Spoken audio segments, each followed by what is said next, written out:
নমস্কার, আমি তপতী মুন্সি। সমীক্ষণ আমাদের নাট্যদল। সমীক্ষণের জন্ম হয় 1978 সালের 22শে নভেম্বর। সেই থেকে একভাবে এক নাগাড়ি আমরা এই নাটক করে চলেছি। আর আজকের প্রযোজনা বা আমাদের বর্তমান প্রযোজনা যেটা এখন চলছে সেটা এবং গঙ্গারাম, সুরঞ্জনা ঘটকের লেখা, সুকুমার রায়ের খেয়াল রসের কবিতা, সৎপাত্র অবলম্বনে নাটকটি লেখা হয়েছে। আমি শেখর বেরা, আমি সমীক্ষণ দলে আছি বহুদিন যাবৎ। এই নাটকটি গঙ্গারাম আজকে আমাদের মধুসূদন মঞ্চস্থ হতে চলেছে। এই নাটকটি প্রেক্ষাপট সুকুমার রায়ের আদলে তৈরি করা হয়েছে। এতে যে বড় ভাই, 4 ভাই আছে, গঙ্গারাম, বেচারাম, কেনারাম, জয়রাম।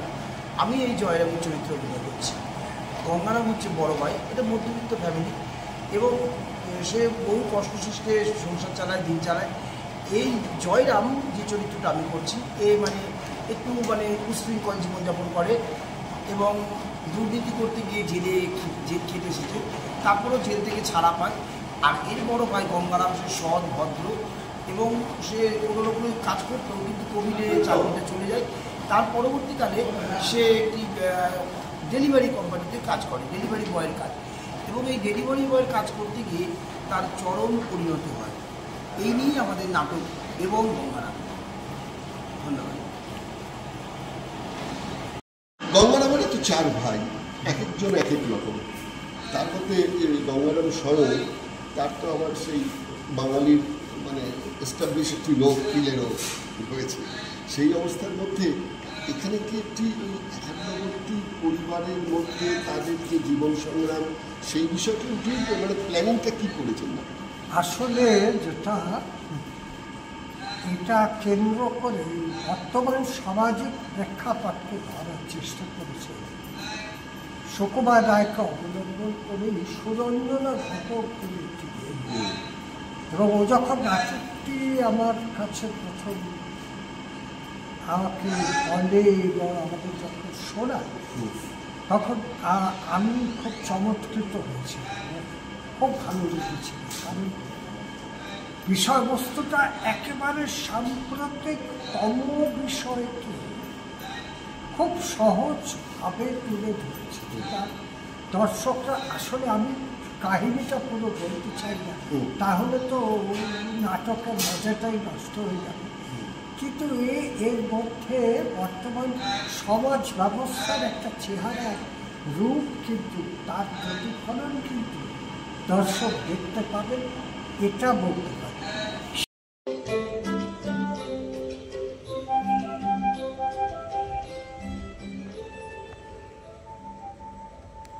শুনতে পেলাম পোস্তা গিয়ে তোমার নাকি মেয়ের বিয়ে। গঙ্গারামকে পাত্র পেলে, জানতে চাও সে কেমন ছেলে? মন্দ নয় সে, পাত্র ভালো, রং যদিও বেজায় কালো, তারপর মুখের গঠন অনেকটা ঠিক পেঁচার মতো। গঙ্গা আমাদের খুব ভালো ছেলে, খুব ভাগ্যবান। কোভিডে চাকরিটা খোয়ালো, এখন নতুন একটা চাকরির চেষ্টা চালাচ্ছে, কিন্তু শহরে না গেলে বলতে কি এখানে বসে চাকরি পাবে? তাই আমি বলছিলাম যে, হ্যাঁ শ্যাম বলছিল আপনি নাকি চাকরি না পেলে আপনার মেয়ে কি এতে রাজি হবে? যদি রাজি থাকো একটু মানিয়ে গুছিয়ে নিও মা।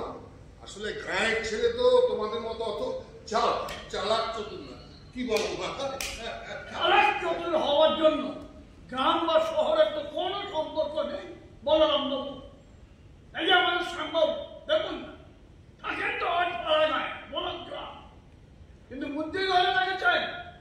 আমি তো শুনেছি এই সম্বন্ধটি আনার আগে আপনার গঙ্গারামকে নিয়ে লিনির এনজিওর অফিসে প্রায় যেত দুজনের আলাপ করা। তুমি ভুল বুঝছো কথা। আজকে সমীক্ষণের যে প্রযোজনা দেখলেন, কেমন লাগলো আপনার? মানে আমি না এলে হয়তো কিছু একটা খুব ভালো মিস করতাম।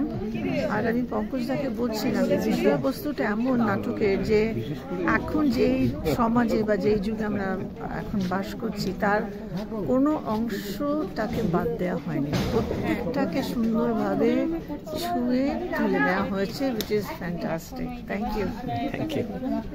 দিদি কেমন লাগলো এবং গঙ্গারাম?